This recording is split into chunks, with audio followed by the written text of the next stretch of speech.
안녕하세요. 먹고 읽고 투자하라입니다. 오늘은요, 레버리지를 쓰면 왜 좋지 않은가. 레버리지에도 여러 가지 종류가 있지만 신용을 써서 주식을 거래하는 것, 그리고 레버리지 상품에 투자하는 것. 예를 들어서 뭐 고버스 같은 상품이 있겠죠. 주가가 하락하는 방면에 베팅을 하는 건데 레버리지를 써서 이익을 2배, 3배 로 만들어주는 그런 인버스라든지 레버리지 투자가 왜 좋지 않은가에 대해서 설명을 해보려고 하는데요. 주가가 요새 코스피가 너무 잘 가다 보니까 한국 사람들도 이제 신용을 막 써가면서 주식 투자를 하는 사람들이 늘어나고 있다고 해요. 작년 12월에 뉴스를 보니까 이미 신용을 써서 주식 투자한 금액이 19조라고 하니까 지금은 더 늘지 않았을까 하는 생각이 드네요. 근데 이 레버리지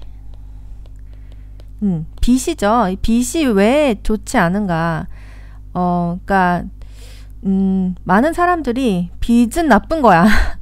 빚은 나빠. 왜냐면 빚이 나쁘니까. 이런 식으로 생각하고 그런 식으로 말하는 사람들도 많죠. 그런 거는 이제 당위론이잖아요. 왠지는 모르겠지만 그냥 그런 것 같다. 빚은 나쁜 것 같으니까 하면 안 된다. 이렇게 말을 하는 사람들이 많은데 주식 투자를 하는 사람들은 논리적으로 생각을 해야 되니까 이런 식으로 생각하면 안 된다고 생각을 해요. 그리고 또 뭐가 있죠? 또 뭐 엄마 친구 아들이 빚을 내가지고 주식 투자를 했다는데 쫄딱 망했다더라 라는 카더라가 있죠. 그러니까 자신의 머리로 생각하지 않고 남들이 이렇대. 남들이 이렇다고 저렇다고 하기 때문에 그건 안 좋은 거래. 그렇게 생각하는 것도 저는 별로 바람직하지 않은 것 같아요. 그래서 많은 사람들이 빚은 안 좋은 거다 이렇게 말을 하지만 그게 정확히 왜 그런지 빚을 써서 주식 투자를 했을 때 정확히 어떤 위험이 있는지를 이해하는 것은 나름 중요하다고 생각을 해요. 그러면 제가 설명을 해볼게요. 그러니까 예를 들어서 주식 투자를 했어요.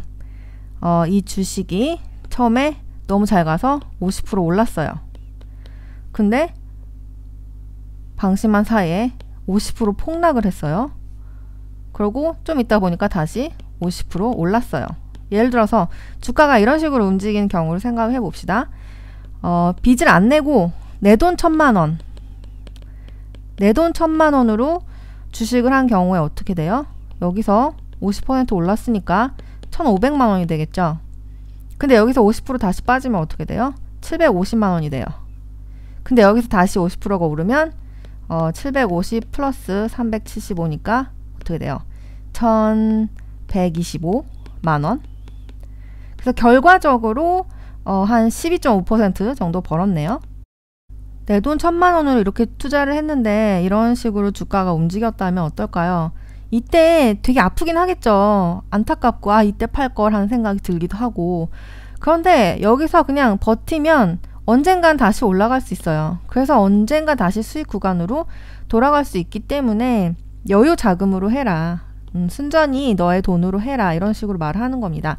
그러면 내 돈 100%가 아니고 남의 돈, 예를 들어서 뭐 내 돈 100만 원에다가 빚을 900만 원 냈다고 해봐요. 이건 좀 극단적인 케이스긴 한데 숫자를 조금 더 설명하기 쉽게 하기 위해서 이런 식으로 극단적인 예를 사용을 해봤습니다. 그러면 어떻게 될까요? 50% 오르면 1,500만 원이 되죠.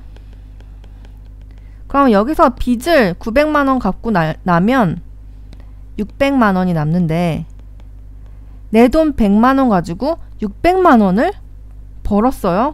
그러니까 수익이 6배가 난 거죠. 6배가 난 거니까 수익이 플러스 500%가 났어. 이렇게 주식이 끝없이 상승만 할 때는 빚을 내서 투자를 한다면 이렇게나 행복한 결과를 가져올 수 있습니다.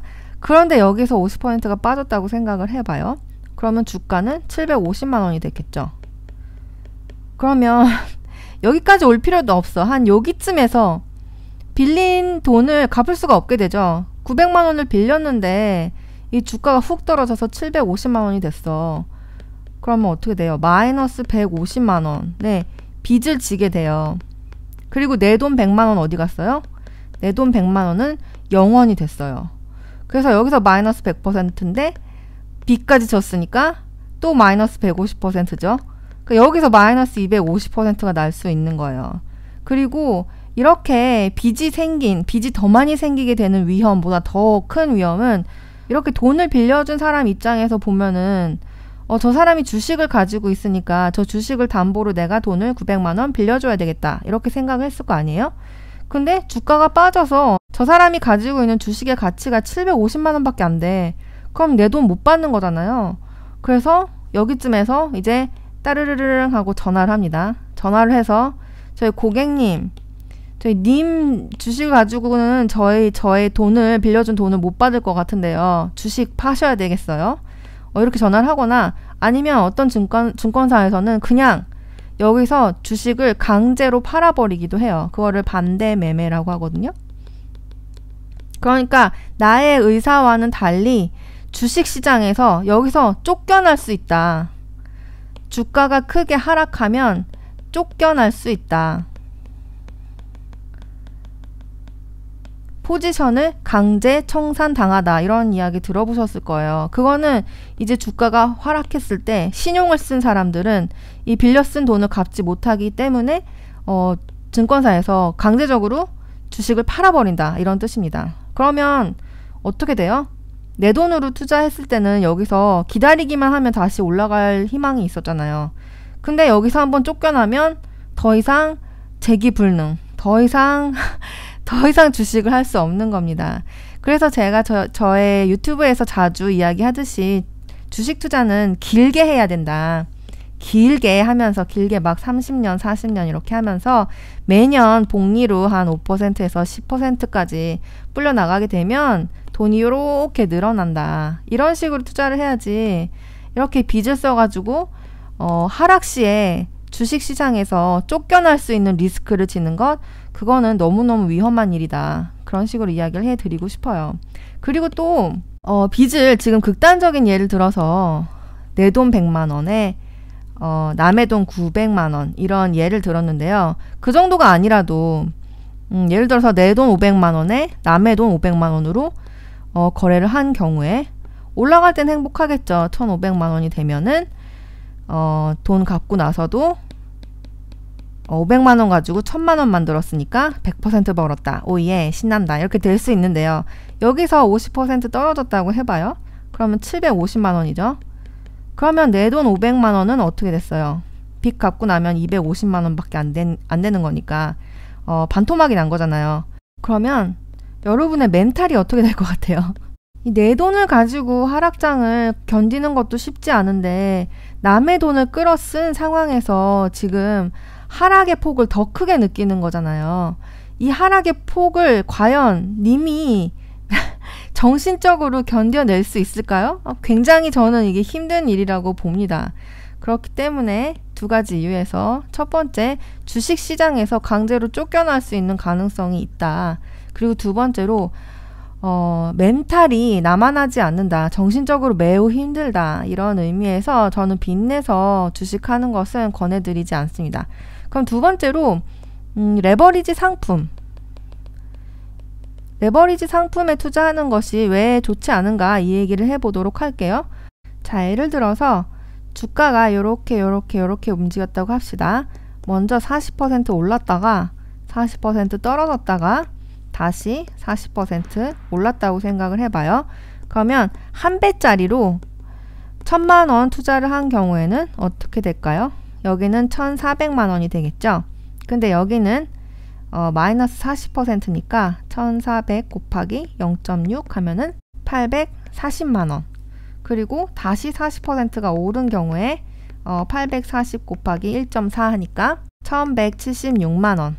뭐 우여곡절이 있었지만 결국 한 17%, 17.6% 정도의 수익이 났어요. 나쁘지 않죠? 근데 레버리지 상품에 투자를 한 경우에는 어떻게 되는지 알아볼까요? 여기서 자, 2배짜리 레버리지 상품을 1,000만 원어치 매수를 했습니다. 그러면 여기서 1,400만 원이 아니고 2배니까 40%의 2배를 하면 80%가 이익을 난 거니까 여기서는 1,800만 원이 나겠죠. 너무 좋아요. 80%나 이익이 났어. 이럴 때는 너무너무 기분이 좋겠죠. 근데 예상치 못한 하락장이 온다. 그러면 여기서는 1,800만원 곱하기 0.6이 아니고 얼마가 돼요? 0.2가 되죠. 왜냐면 마이너스 40%가 아니고 마이너스 80%, 2배니까요. 마이너스 80%가 나요. 그럼 결국 얼마가 남아요? 360만원이 남아요. 그래서 이걸 가지고 버텼다. 그래서 다시 40%의 상승장이 왔다. 그렇다고 해도 1.8을 곱하면 결국 얼마가 돼요? 결국 648만원. 마이너스 한 35.2%. 똑같이 올라갔다 내려갔다 올라갔는데 한 배짜리 할 때는 수익률이 플러스 17.6%인데 지금 레버리지를 하니까 마이너스 35.2%가 나왔어. 이게 대체 왜 대체 이런 일이 일어날까요?